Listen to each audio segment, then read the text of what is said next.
നമസ്കാരം. ഞാൻ നിങ്ങളുടെ സ്വന്തം ശരവൺ മഹേശ്വർ. സ്പാർക്ക് മീഡിയ അവതരിപ്പിക്കുന്ന കാലമേ പാർവതിയോട് പറയൂ എന്ന കവിതാ സമാഹാരത്തിലെ ഒരു കവിതയെക്കുറിച്ചിട്ടാണ് ഞാൻ നിങ്ങളോട് പറയാൻ ഉദ്ദേശിക്കുന്നത്. കാരണഭൂതൻ എന്നാണ് കവിതയുടെ പേര്. ഈ കവിത ജനിക്കാനുണ്ടായ കാരണം, ഒരു എഴുത്തുകാരനെ സംബന്ധിച്ചിടത്തോളം അവൻ്റെ ഓരോ അനുഭവങ്ങളും അവൻ്റെ മനസ്സിൽ കത്തിജ്വലിക്കും. ഓരോ ചെറിയ കാര്യങ്ങൾ പോലും മനസ്സിനെ ത്രസിപ്പിച്ചുകൊണ്ടേയിരിക്കും. അത് എങ്ങനെയാണ് എന്നൊന്നും പറയാവതല്ല. അത് മനസ്സാകുന്ന മഹാസമുദ്രത്തിൽ അങ്ങനെ മുത്തുകൾ പോലെയോ പവിഴം പോലെയോ മറ്റെന്തെല്ലാമോ ആയിത്തീരുകയോ ചെയ്ത് അതങ്ങനെ കിടക്കും. അതങ്ങനെ ഘനീഭവിച്ച് കിടക്കും. നമുക്ക് അത് എന്നാണ്, എപ്പോഴാണ് വീണ്ടും ഉപരിതലത്തിലേക്ക് വരിക എന്ന് പറയുക വയ്യ. എല്ലാ കവിതയിലും അല്ലെങ്കിൽ കവിതകളുടെ ഏറ്റക്കുറച്ചിലുകളിലും എഴുതിയിട്ടുള്ള ആയിരക്കണക്കിന് കവിതകളിലും എല്ലാം പ്രധാനമായും പൊന്തി വരുന്ന ദുഃഖമാണ്. അത് മനഃപൂർവ്വമല്ല, നമ്മുടെ അനുഭവങ്ങളാണ്.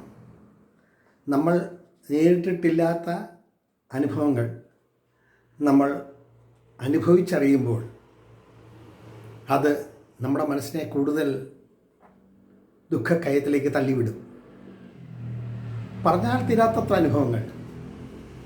അത് എങ്ങനെ പറഞ്ഞറിയിക്കും എന്ന് പലപ്പോഴും ചിന്തിച്ച് ഞാൻ ചിരിക്കാറുണ്ട്. ഇപ്പോൾ അന്ന് അതൊരു വലിയ വേദന തന്നെയായിരുന്നു.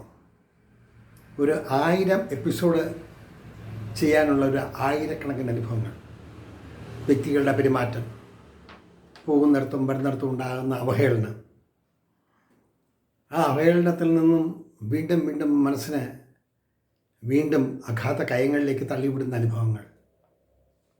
അത് പറഞ്ഞാലും എണ്ണിയാലും തീരില്ല. ഓരോ കവിതകൾ അവതരിപ്പിക്കുമ്പോഴും അതിൻ്റെ മുന്നിൽ കുറേ ദുഃഖങ്ങളും കുറേ മേൽപ്പുതപ്പുകൾ പോലെ തിങ്ങി നിറഞ്ഞ വേദനകളും മാത്രം കൊണ്ടു നിറയ്ക്കാനുള്ളതല്ലല്ലോ. എൻ്റെ ജീവിതത്തിൽ കൂടുതലും ദുഃഖം നിറഞ്ഞ അനുഭവങ്ങളാണ്. സുഖത്തിൻ്റെ ശീതളിമ അല്ലെങ്കിൽ സന്തോഷത്തിൻ്റെ നിമിഷങ്ങൾ വളരെ കുറവാണ്. എണ്ണി തിട്ടപ്പെടുത്തിയെടുക്കാം. 10, 25, 30 കാണും. പക്ഷേ ദുരാനുഭവങ്ങൾ അത് എണ്ണിയാൽ തീരില്ല. കുറഞ്ഞതൊരു 10,000 കാണും എന്ന് വേണം പറയാൻ. മനുഷ്യനായി കാണുക, മനുഷ്യന് ആവശ്യമായവ നമ്മളെക്കൊണ്ട് കഴിയുന്നത് നമ്മൾ ചെയ്യാൻ ശ്രമിക്കുക. അതിൽ നിന്നും നമുക്ക് കിട്ടുന്ന ഒരു അനുഭൂതി, ഒരു സന്തോഷമുണ്ട്. അത് ഉൾക്കൊള്ളാൻ കഴിഞ്ഞാൽ നമ്മുടെ ജീവിതം സാർത്ഥകമായി. നമ്മൾ മറ്റുള്ളവർക്ക് വേണ്ടി എന്തെങ്കിലും ചെയ്യുമ്പോൾ അവരിൽ നിന്നും തിരിച്ച് നന്മ പ്രതീക്ഷിക്കാം, അല്ലെങ്കിൽ നല്ലത് പ്രതീക്ഷിക്കാം എന്ന് കരുതുന്നിടത്താണ് തെറ്റ് എന്ന് എൻ്റെ വിവക്ഷ.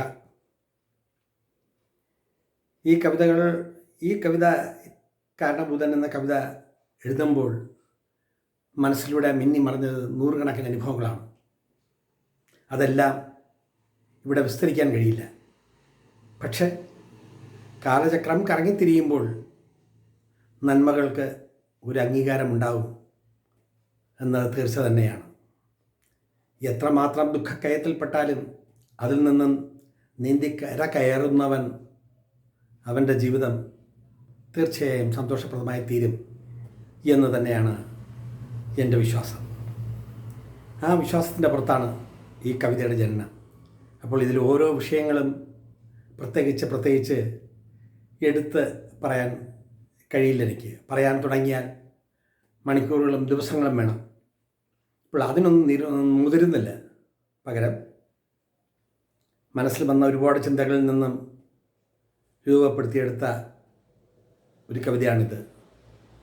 അതിൽ പ്രധാനമായും പെട്ടെന്ന് ഓർമ്മ വരുന്നത് നിങ്ങളോട് സംവദിക്കുമ്പോഴും ഖത്തറിലെ കോർണിഷിൽ എത്രയോ രാവുകൾ രാവന്തിയോളം 2 മണി 3 മണി സമയം വരെ ആ കല്ലിൽ മലർന്ന് കിടക്കുമ്പോൾ ജോലിയില്ല, തൊഴിലില്ല. മുമ്പ് ജോലി ചെയ്ത സ്ഥാപനത്തിലെ പലരും ജോഗിങ്ങിനായിട്ടും മറ്റ് എക്സസൈസുകൾ ചെയ്യാനായും കുടുംബത്തോടൊപ്പവും ഒറ്റയ്ക്കും അവർ ആ കോർണിഷിൻ്റെ പാതയിലൂടെ കിലോമീറ്ററുകളോളം നടന്നു പോകുമ്പോൾ ഒന്നും ആവാതെ അസ്തിത്വത്തിൻ്റെ പടവുകൾ കയറി ആ കടൽ ഭിത്തിയിൽ മലർന്നും ചരിഞ്ഞും കിടക്കുമ്പോൾ ഒന്ന് വന്ന് കുശലം ചോദിക്കാനോ, ഒന്ന് വന്ന് സംസാരിക്കാനോ, ഒന്ന് കണ്ട് സംസാരിക്കാനോ മുതിരാത്ത സുഹൃത്തുക്കൾ. അവരെയും കുറ്റം പറഞ്ഞിട്ട് കാര്യമില്ല. അവരും ചിന്തിക്കുന്നത് തനിക്ക് മറ്റൊരാൾ ബുദ്ധിമുട്ടാവുമോ എന്ന ചിന്തയാണ്. എല്ലാം അനുഭവങ്ങളുടെ വെളിച്ചമാണ്. അപ്പോൾ ആ രാവുകളിൽ കോർണിഷിൻ്റെ സൗന്ദര്യം ആവാഹിച്ച് അങ്ങിങ്ങായി തെളിയുന്ന നക്ഷത്ര ജലങ്ങൾ നോക്കി മലർന്നു കിടന്ന ഒടുവിൽ നിരാശനായി നടന്നുപോയി റൂമിൽ വന്ന് കിടക്കുമ്പോൾ രാത്രിയുടെ 3-ാം യാമം എത്തിയിരിക്കും. അവിടെ കരഞ്ഞു തളർന്ന് കിടക്കാനേ കഴിയുള്ളൂ. അങ്ങനത്തെ ഒരുപാട് അവസ്ഥകൾ നേരിട്ടിട്ടുണ്ട്. അതേക്കുറിച്ചൊന്നും ഞാനിപ്പോൾ പറയുന്നില്ല. പക്ഷെ ആ അനുഭവങ്ങളുടെ പശ്ചാത്തലത്തിലാണ് കാരണഭൂതൻ എന്ന ഈ കവിത ജനിക്കുന്നത്. ഇതിലെ ഏതാനും വരികൾ ഞാൻ ആലപിക്കാം. ഓരോരോ രാവിൽ ഓരോരോ കിനാക്കൾ കാണുന്നു, ഓരോരോ രാവിൽ ഓരോരോ കിനാക്കൾ കാണുന്നു. എന്താണതിൻ രഹസ്യമെന്ന് പറയുന്നില്ല, എന്താണതിൻ രഹസ്യമെന്നറിയുന്നില്ല.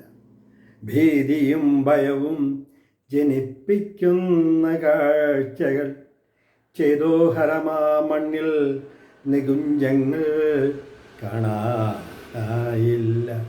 ചേതോഹരമാ മണ്ണിൽ നികുഞ്ചങ്ങൾ കാണാനായില്ല. ഓരോരോ രാവിൽ ഓരോരോ കിനാക്കൾ കാണുന്നു. തുടർന്നുള്ള വരികളും ദൃശ്യങ്ങളും കാണുക, ആസ്വദിക്കുക. നന്ദി, നമസ്കാരം.